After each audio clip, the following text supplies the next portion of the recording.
Ça fait maintenant 3 ans que je me suis inscrit sur Brix. J'ai investi au total 9000 € sur près de 75 opportunités et il est donc temps de faire le point sur ce que j'ai gagné mais aussi ce que j'ai perdu jusqu'ici. Comme la dernière fois, j'ai passé une journée complète à extraire et à analyser toutes les données de mes investissements et tu vas voir, on va en tirer des conclusions assez intéressantes. T'inquiète pas, peu importe si tu sais pas ce qu'est Brix, si tu es nouveau sur la plateforme ou si tu es inscrit depuis pas mal de temps comme moi, quoi qu'il arrive, cette vidéo devrait être utile pour toi. Brix est-elle une bonne plateforme pour investir dans l'immobilier? La gestion des biens immobiliers s'est-elle améliorée ou au contraire dégradée? Et plus généralement, qu'est-ce que j'ai gagné et perdu en 3 ans sur Brix? Comme d'habitude, je te dis tout dans cette vidéo. Brix propose deux types d'investissements, les contrats en royalties et les obligations. Alors si tu connais déjà la différence entre les deux et le pourquoi du comment, n'hésite pas à avancer un petit peu la vidéo. Et si tu es nouveau ou que tu veux une petite piqûre de rappel, je vais t'expliquer rapidement à quoi correspondent ces deux types d'investissements. Lorsque Brix a été lancé, tu ne pouvais investir que via des contrats en royalties. L'idée était en quelque sorte de te donner la possibilité d'être propriétaire d'une ou de plusieurs parts d'un immeuble. Et avec ces contrats en royalties, donc, tu avais deux manières de gagner de l'argent. Tu pouvais gagner de l'argent avec les loyers versés tous les mois, mais aussi avec la revalorisation des immeubles. Brix revoit une fois par an la valeur des immeubles, ce qui permet de faire évoluer la valeur de tes parts. Donc pour résumer, tu pouvais gagner de l'argent avec les loyers, mais aussi avec la variation de la valeur de tes parts. Et le problème avec ce modèle en royalties, c'est qu'il n'y avait pas de cadre juridique clair, et Brix a donc dû changer son modèle. Ils sont donc passés sur un modèle d'obligation. Pour faire simple, avec les obligations, tu prêtes de l'argent à des porteurs de projets en échange d'un taux d'intérêt. Si on prend cette opportunité par exemple, ici tu pouvais investir sur une durée de 2 ans et toucher 11% d'intérêt par an. Ici, le porteur de projet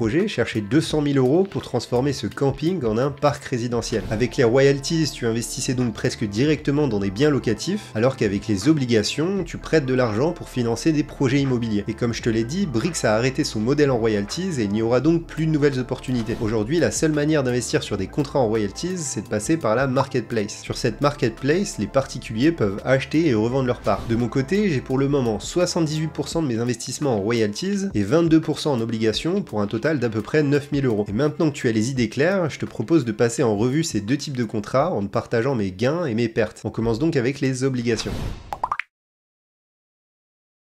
Les contrats en obligation représentent une part de plus en plus importante dans mes investissements sur Brix. Je vais te montrer combien je gagne avec ces obligations, mais juste avant, si jamais tu n'es pas encore inscrit sur Brix, n'hésite pas à passer par mon lien de parrainage si à la fin de la vidéo tu as envie de t'inscrire. En passant par ce lien, tu pourras toucher un bonus de 1% du montant que tu investiras pendant les 3 premiers mois. A noter que ça n'est pas parce que je mets un lien de parrainage que je vais pas rester transparent dans la vie que je vais partager. Tu le verras d'ailleurs, je vais être assez négatif dans une partie de cette vidéo. Pour reprendre sur les obligations, j'ai investi au total pour le moment 1990 € sur 27 obligations différentes. Pour rappel, il est toujours recommandé de diversifier ses investissements et j'essaye donc de diviser au maximum mes placements. Sur ces obligations, je touche en ce moment 11,97 € par mois, ce qui représente 6,81% de rendement annuel. Mais attention, lorsque tu investis sur une obligation, il y a en général 1 à 3 mois de battement avant de toucher tes premiers intérêts. Il y a donc certaines obligations qui ne me rapportent pas encore d'intérêt. Si je prends donc en compte les intérêts qui ne me sont pas encore versés, je gagnerai 15,43 € par mois, ce qui fait un total de 9,30% par an. C'est donc un rendement plus qu'intéressant. Et encore, les rendements ont beaucoup augmenté sur les dernières opportunités. Au début, on était plus sur du 7 à 9% par an, alors qu'on est aujourd'hui sur du 10, 12, voire 13% par an. Si ça continue comme ça, mon rendement annuel de 9% devrait donc continuer à augmenter. Ces rendements très élevés font donc partie d'un des principaux avantages des obligations, mais ça n'est pas tout. Les obligations te permettent aussi de toucher des revenus mensuels qui sont stables et qui ne varient donc pas. Ça te permet donc de toucher des revenus passifs réguliers. Un autre point positif sur ces obligations, c'est que les projets sont assez originaux. Tu vas pouvoir participer au financement de projets comme un hôtel Hilton, une villa à Saint-Barth ou encore des terrains de paddle. Ça rend l'investissement immobilier intéressant pour tout type de profil, y compris les débutants. Et en plus de ça, le ticket d'entrée est très bas puisque tu peux investir à partir de 10 €. Encore une fois, ça permet d'élargir l'accès à l'immobilier à un large public. Un autre avantage des obligations, c'est que les garanties fournies par les porteurs de projets sont assez sécurisantes. Brix essaye en général d'obtenir des garanties allant de 120 à 130% de la valeur de l'obligation. L'idée est de pouvoir te rembourser en cas de défaut de paiement. A noter quand même que ces 120 ou 130% repose sur des valeurs théoriques. Je te recommande donc quand même d'être assez attentif aux garanties proposées. Un dernier point positif, c'est l'encadrement juridique par l'AMF de ce modèle en obligation. Brix est agréé auprès de l'AMF en tant que prestataire de services de financement participatif, ce qui est donc un niveau de sécurité en plus pour les investisseurs. Bon, et comme je te l'ai dit, l'idée ça n'est pas de promouvoir Brix. Ce modèle en obligation n'est pas parfait non plus et il y a donc des points importants à garder en tête. Le premier point, c'est d'abord l'accessibilité à certaines opportunités. Brix est victime de son succès et les projets les plus intéressants intéressants peuvent être financés en quelques minutes seulement. Pour ne pas rater ces opportunités, tu auras donc intérêt à être là à l'heure. Personnellement, je mets un réveil 2 minutes avant les opportunités pour être sûr de ne pas les manquer. Un autre point à garder en tête, c'est que les rendements élevés actuels pourraient ne pas durer. En ce moment, l'accès au crédit bancaire est difficile et les taux d'intérêt sont élevés. Ça aide donc sûrement Brix à trouver des porteurs de projets acceptant des taux supérieurs à 10%. Mais si les conditions bancaires s'améliorent, je me demande si Brix pourra continuer à attirer des projets aussi intéressants. Personnellement, j'essaye donc de profiter au maximum des opportunités qu'il y a en ce moment, car je suis pas certain que ça durera. Le troisième point à noter, c'est que tes investissements ne sont pas liquides. Si tu investis dans une obligation de 10 ans par exemple, ton argent sera bloqué pendant toute cette période. Pour le moment, Brix n'a pas l'autorisation de permettre la revente des obligations sur la marketplace. Et tant qu'ils n'obtiennent pas cette autorisation, tes investissements resteront donc bloqués jusqu'à leur échéance. Un dernier point important, c'est le risque de défaut de paiement. Si le porteur de projet ne respecte pas ses engagements, Brix devra lancer des procédures longues et complexes pour récupérer les fonds. Pendant ce temps-là, ton argent sera bloqué et ne travaillera pas. Et d'ailleurs, même si les garanties sont assez sécurisantes, tu ne seras jamais sûr à 100% de récupérer tout ton argent. Pense donc bien à diversifier tes placements sur un maximum d'opportunités. Les obligations représentent donc désormais une part importante de mes investissements sur Brix. Avec un rendement attractif et des revenus mensuels stables, elles offrent de nombreux avantages. Néanmoins, pense bien à diversifier tes placements sur un maximum de projets et reste aussi vigilant sur la solidité des garanties proposées. Enfin, je pense qu'il faut profiter des rendements hyper élevés en ce moment parce que je doute que ça puisse continuer sur le long terme. Et maintenant qu'on a passé en revue les obligations, je te propose de passer aux contrats en royalties qui sont devenus bien plus problématiques. Et au passage, n'oublie pas de t'abonner et de liker la vidéo si elle te plaît, ça me permet de comprendre le type de contenu que vous appréciez.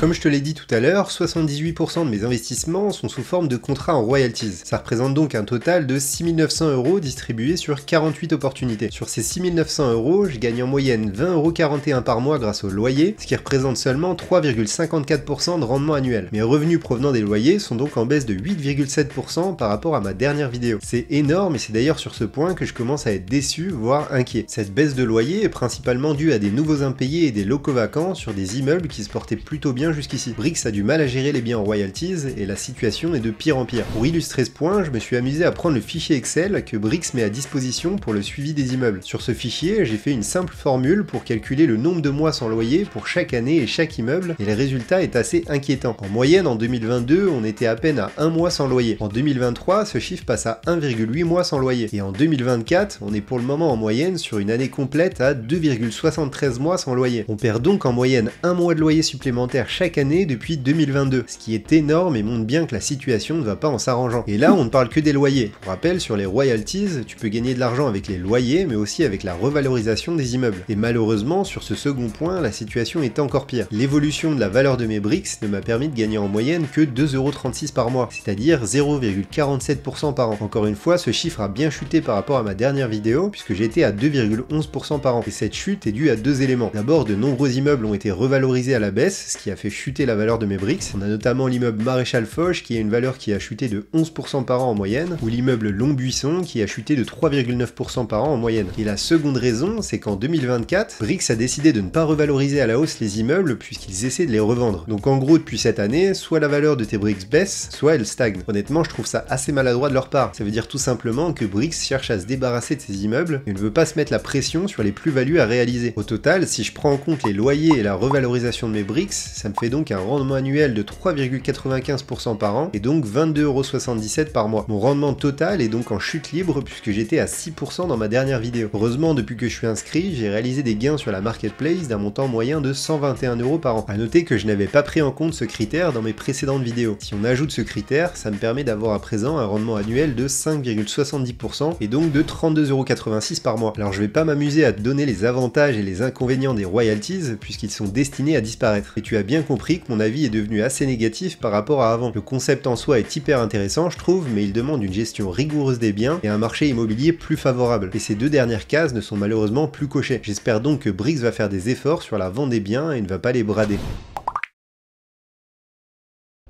Avant de te partager mon avis final sur Brix, je te propose de te résumer rapidement mes gains totaux en prenant en compte les obligations et les royalties. Côté obligations, on a dit que je gagnais 15,43 € par mois et donc 9,30% par an. Du côté des royalties, je gagne 32,86 € par mois et 5,70% par an en comptant les profits que j'ai réalisés sur la marketplace. Ça nous fait donc un total de 48,28 € par mois et 8,37% par an. En euros, je suis donc à mi-chemin des 100 € par mois que je m'étais donné comme objectif. Et en termes de pourcentage, je rester à un rendement similaire à ma précédente vidéo. Les investissements que j'ai fait dans les obligations me permettent de rattraper la baisse de revenus sur les royalties. Ce résultat résume donc bien mon avis sur Brix, qui est assez contrasté. D'un côté, le concept d'obligation cartonne et procure pour le moment des rendements hyper élevés. En plus de ça, l'expérience utilisateur sur Brix est toujours optimale, les offres sont claires et investir devient assez ludique. Sauf que de l'autre côté, on a des biens en royalties qui nous donnent un peu le sentiment d'un abandon de la part de Brix. C'est quand même dommage quand on sait que des centaines de milliers de personnes ont investi sur ce modèle. Pour ma part, je vais donc continuer à investir sur les obligations pour continuer à profiter des rendements élevés. Et en parallèle, je vais rester très attentif à ce que Brix va faire des biens en royalties et notamment les prix auxquels ils vont les vendre. Je t'avais aussi dit dans ma dernière vidéo que j'investissais toujours sur des royalties via la marketplace. C'est toujours le cas, je vais continuer à investir mais de manière très minime. C'est un peu contradictoire avec ce que j'ai dit sur les royalties, mais je suis toujours convaincu qu'il y a de bonnes affaires à faire sur la marketplace. Certains immeubles se revendent à moins 20 voire moins 30% de leur prix estimé. Si Brix s'active vraiment pour vendre les immeubles, les profits peuvent être très intéressants. Par contre, comme on l'a vu, le risque est très élevé et je vais donc m'en tenir à de très petites sommes. Si tu es intéressé par ces opportunités sur la marketplace, n'hésite pas à aller voir ma précédente vidéo sur Brix puisque j'en parle de manière beaucoup plus détaillée. Et si tu veux diversifier tes investissements en crowdfunding sur d'autres plateformes, n'hésite pas à aller voir ma vidéo sur le sujet. Et moi en attendant, je te dis à bientôt pour avancer ensemble vers ta liberté financière.